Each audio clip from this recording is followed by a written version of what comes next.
Last June 2022, I did a video on 5 sayings that people think are in the Bible, but that actually aren't in the Bible. Well, in this video today, I'm going to tell you about 2 words and also some other sayings that people think are in the Bible, but actually are not in the Bible. Hello, I'm Gabby Bartow. Leading up to Christmas, we see creches or nativity scenes that show baby Jesus lying in his manger, which was actually an animal feeding trough, along with angels of the Lord, the Virgin Mary, Joseph, shepherds, and farm animals. In this beautiful scene, we also see the 3 wise men. Well, did you know that the word creche and 3, referring to the number of wise men, does not appear in the King James, the New International, or the English Standard versions of the Bible? The word creche comes from the Latin word for crib or cradle. St. Francis of Assisi, for Christmas in 1223, set up the first manger or nativity scene that we sometimes refer to as the creche. St. Francis's creche brought Christ's birth alive for the people who attended that Christmas celebration. It was so popular that people in other areas soon set up living nativities to celebrate Christmas. According to learnreligions.com, and I quote, "Eventually, Christians worldwide celebrated Christmas by visiting living nativity scenes and praying at nativity scenes made of statues in their town squares, churches, and homes." People also added more figures to their nativity scenes than Francis was able to feature in his original live presentation. In addition to the baby Jesus, Mary, Joseph, a donkey, and an ox, later nativity scenes featured angels, shepherds, sheep, camels, and the kings who traveled to present gifts to the infant Jesus and his parents. End of quote. However, creche isn't used for manger in the Bible. Luke chapter 2, verse 7 tells us that Mary gave birth to her firstborn son and wrapped him in swaddling cloths and laid him in a manger because there was no place for them in the inn. The shepherds were told in Luke chapter 2, verse 12, "This will be a sign for you. You will find a baby wrapped in swaddling cloths and lying in a manger."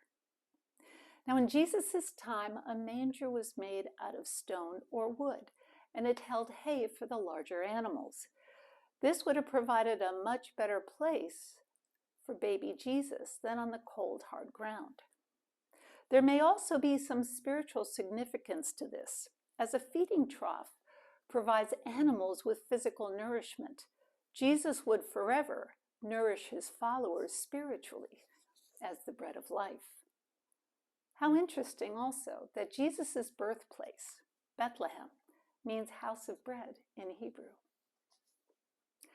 Now, regarding the 3 magi, kings, or wise men, there is no mention as to how many of them there were. Listen to Matthew chapter 2, verses. "Then Herod called the magi secretly and found out from them the exact time the star had appeared. He sent them to Bethlehem and said, 'Go and search carefully for the child. As soon as you find him, report to me, so that I too may go and worship him.' After they had heard the king, they went on their way, and the star they had seen when it rose went ahead of them until it stopped over the place where the child was. When they saw the star, they were overjoyed. On coming to the house, they saw the child with his mother Mary, and they bowed down and worshipped him. Then they opened their treasures and presented him with gifts of gold, frankincense, and myrrh." 3 treasures, not 3 magi, kings, or wise men. The next saying that I'm going to mention is, "God works in mysterious ways." These words probably come from a hymn, "God Moves in a Mysterious Way," by William Cowper, who lived in the 18th century. Listen to the first verse. "God moves in a mysterious way. his wonders to perform.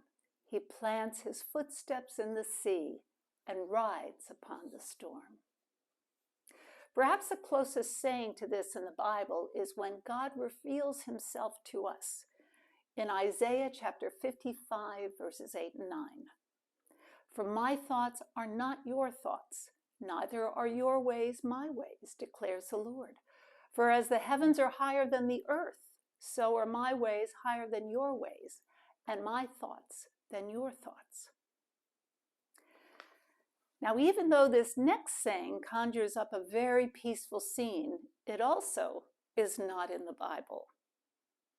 The last saying, the lion will lay down with the lamb. Listen to the actual scripture verse that this saying was probably taken from.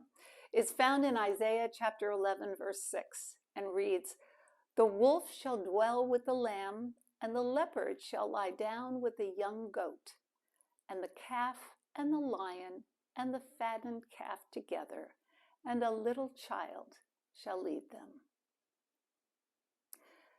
You know what saying is in the Bible? Peace be with you. This is how our resurrected Jesus greeted his disciples for the first time in Luke chapter 24, verse 36. Till next time, peace be with you.